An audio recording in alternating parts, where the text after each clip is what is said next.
Mumbai hit and run కేసులో నిందితుడు మెహిర్ షాను పోలీసులు అరెస్ట్ చేశారు. ఆదివారం తెల్లవారుజామున BMW కారుతో స్కూటీని ఢీకొట్టాడు. శివసేన నేత రాజేష్ షా కుమారుడు మెహిర్ షా.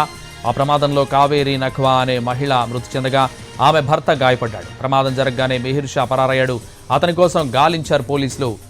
లుకౌట్ నోటీసులు కూడా ఇచ్చారు. ప్రమాదం జరిగిన 3 రోజుల తర్వాత షహాపూర్లో మెహిర్ షాను అదుపులోకి తీసుకున్నారు. మరోవైపు నిందితుడికి సహకరించిన 12 మందిని కూడా ముంబై క్రైమ్ బ్రాంచ్ పోలీసులు అదుపులోకి తీసుకున్నారు. ప్రమాద సమయంలో మెహిర్ షా మద్యం తాగి ఉండొచ్చని అనుమానిస్తున్నారు.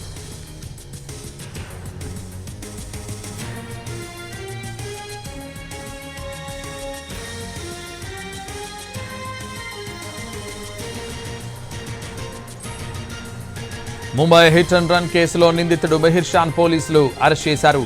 ఆదివారం తెల్లవారుజామున BMW కారుతో స్కూటీని ఢీకొట్టాడు. శివసేన నేత రాజేష్ షా కుమారుడు మెహిర్ షా. ఆ ప్రమాదంలో కావేరి నఖ్వా అనే మహిళ మృతి చెందగా ఆమె భర్త గాయపడ్డాడు. ప్రమాదం జరగగానే మెహిర్ షా పరారయ్యాడు. అతని కోసం గాలించారు పోలీసులు. లుకౌట్ నోటీసులు కూడా ఇచ్చారు. ప్రమాదం జరిగిన 3 రోజుల తర్వాత షాహాపూర్లో మెహిర్ షాను అదుపులోకి తీసుకున్నారు. మరోవైపు నిందితుడికి సహకరించిన 12 మందిని కూడా ముంబై క్రైమ్ బ్రాంచ్ పోలీసులు అదుపులోకి తీసుకున్నారు.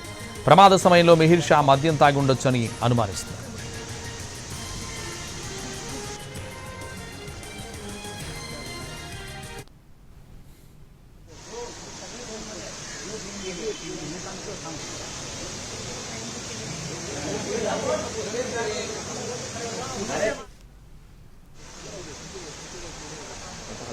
मनोज सर